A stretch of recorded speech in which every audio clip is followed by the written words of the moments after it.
The Chicago Bears start training camp on Wednesday, and I don't want to waste any time, so I'm going to go ahead and jump right into the video. Today's video, I'm going to be covering what to expect and what to look out for on the Bears offense, and tomorrow I'll be talking about the defense, but before I get into that, I want to cover some news. Interrupting this video, as I was finishing and about to upload it to YouTube, Bears just announced that Chase Claypool is now off of the PUP list.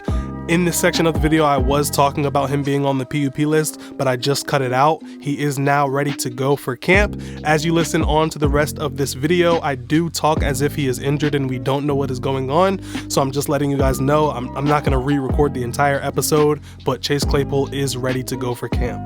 And like I said, today I'm covering the offense, but I do want to mention real quick that it is a possibility that the Bears could be signing an edge rusher within the next 2 days. And for my fellow Twitter users, yesterday Bears Twitter was absolutely on fire with an ominous tweet from a Bears guy, but nothing came of it, so nobody knows what's going on, but it is a possibility that the Bears could be signing an edge soon. So with that being said, we're going to jump right on into the offense and what to expect, what to look out for, and what to be excited about this training camp. There's going to be a few exciting positional battles, but for the most part, the offense is set. Obviously, everyone knows quarterback 1 is on lock, tight end 1 is Cole Kmet, tight end 2 is Robert Tonyan, wide receiver 1 is DJ Moore, and for the first time in a few years, the offensive line is already set. We know who the starters are before camp even starts. Braxton Jones and Darnell Wright are your 2 tackles, Tevin Jenkins and Nate Davis are your 2 guards, and Cody Whitehair is your center. So God forbid, knock on wood, injuries happen, we know who our starting offensive line is going to be week 1. But then we get into the fun positional battles, and that is the running backs and the rest of the wide receiver depth chart. The Bears have 3 running backs who are all more than capable of being starting running backs in the NFL, so I think that position battle is going to be absolutely fun during camp and preseason. Obviously, we already had Khalil Herbert from previous years, and a lot of fans love him and think he could be the starter, but then we signed running back Deontay Foreman in free agency, who he said he came to be the starter himself, so he's obviously going to be gunning to win the job. But then the Bears also drafted running back Roschon Johnson, who is more than capable of being a starter at the NFL level as well. So whoever wins the starting job, the way it's shaping out to be, it looks like the Bears are going to be a running back by committee, and all 3 running backs will be getting the ball this season. It's just a matter of who's going to be getting the ball the most. Now the Bears this offseason placed a lot of emphasis on how much they like running backs blocking out of the backfield, and we all know Khalil Herbert has struggled with that in the past, so that makes me feel like Khalil is going to be the number 2 change of pace type back, and either Deontay Foreman or Roschon Johnson will be the every down back, but I'm just speculating. We literally have no idea who's going to come out on top in that battle. And then moving on to the wide receivers, we obviously know, like I mentioned, DJ Moore is wide receiver number 1. I personally think Darnell Mooney is wide receiver 2, but when you look at the offense, we can have 3 wide receivers on the field at the same time, so it doesn't really matter who's listed as what. What matters is who's going to get the ball the most, who can Justin Fields rely on the most after DJ Moore. Once again, I do think that's Darnell Mooney. The chemistry is already there. They're really close friends. They have a really good connection. They have ever since Justin Fields' rookie season. So I think Darnell Mooney and DJ Moore, and of course the tight ends, are going to be Justin Fields' top guys that he can rely on this season. That being said, draft capital tells you that the Bears would really like to see a lot from Chase Claypool this year. I mean, we did trade a 2nd round pick for him, and that should tell you all you need to know of how the front office valued him as a player. So I think he's going to get a lot of opportunities within the offense as long as he can stay healthy. Again, we don't know what's going on with his injury, but long term, the Bears would really like to see something from him as he is in a contract year. I'm not going to say that an injury is a good thing, but it is the NFL, and when one player is not available, that just means there's an opportunity for another player to step up.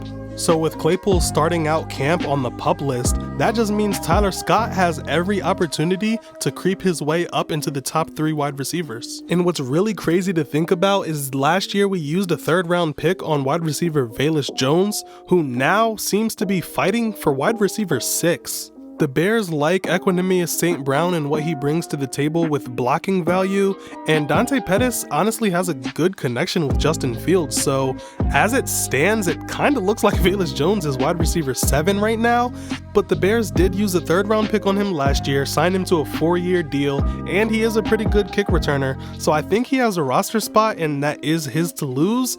but it's up to him to get playing time within the offense and beat out Dante Pettis, Equinemius St. Brown, and even Tyler Scott. I mean, this camp, he's gonna have to prove a lot.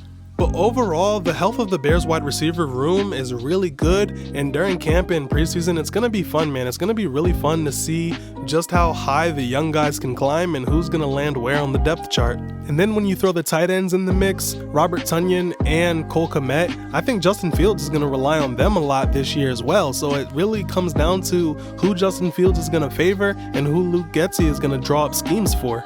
I talked about earlier how the offensive line is set as far as the starters go, but it's going to be interesting to watch what happens with the backups as well, because it's the NFL and injuries happen. Ja'Tyre Carter was a late draft pick, but I think he's honestly impressing coaches. I wouldn't be surprised if he turned some heads this camp and won out the battle for the backup guard spot. Alex Leatherwood is another guy to keep an eye on. The Bears signed him off waivers, who was a previous first-round pick, and honestly, he's fighting for his career, so he's going to have to show the Bears that he can be valuable to the line's depth. But even with the starters, we don't really know what we're going to get. We know who's going to start, but Nate Davis is new to the team, so we'll have to see how he fits in. Tevin Jenkins is new to the left guard position. We're going to see how fluid he is there, how natural it feels to him, and if there's going to be any growing pains on switching positions. And Braxton Jones, the young left tackle who showed a lot of promise last year, he's going to have to prove that he got stronger and got some base to him, and he's going to have to clean up a lot of his sacks allowed from last season. So it's really going to be exciting to see if he got a lot stronger this season and can be that future left tackle for the Bears. And then the talk of town, the main attraction, is going to be rookie Darnell Wright, who the Bears picked number 10 overall in the draft. There's going to be all eyes on him, and I would really love it if he proved why the Bears targeted him over everybody else in the draft. Now, the real main attraction of the entire team is honestly a moot point. Everybody's going to want to know how Justin Fields is doing. They're going to want to see how he's connecting with DJ Moore, how he's throwing to the younger guys if Tyler Scott gets any reps with the first team, how he's looking in the pocket, his pocket presence. Is he getting the ball out faster? Is he going through his progressions faster? Is he processing things faster? Is his release faster? Is his footwork better?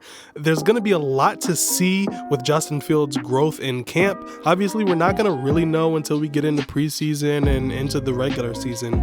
But as far as the small, minute details and the nuances of the game, it's really going to be crucial for us to see improvement in Justin Fields' game. Now, we all know the leadership is there. The team has his back. The team is going to follow his lead. Leadership has never been a question with him. He's going to command the offense. He's going to command the huddle. But at the end of the day, the Bears will go as far as Justin Fields takes them. Yes, he needs the offensive line to block for him. Yes, he needs wide receivers to create separation, get open, and catch the ball when it's thrown to them. And of course, offensive coordinator Luke Getsy has to put the offense in the best situation to succeed. But at the end of the day, the NFL is a quarterback-driven league. No, Justin Fields cannot do it on his own, but it still is up to him to be the best version of Justin Fields that he can possibly be.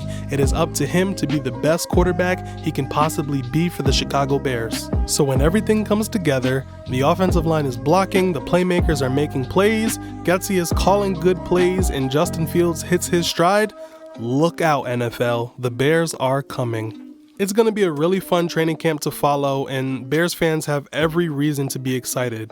Go ahead and subscribe to stay updated. Like I said, tomorrow I will be talking about what to expect on the defensive side of the ball. And if you haven't already, watch my previous video on the rookies who reported on Saturday. And if you already watched that, watch one of my previous breakdown videos, and I'll see you guys there.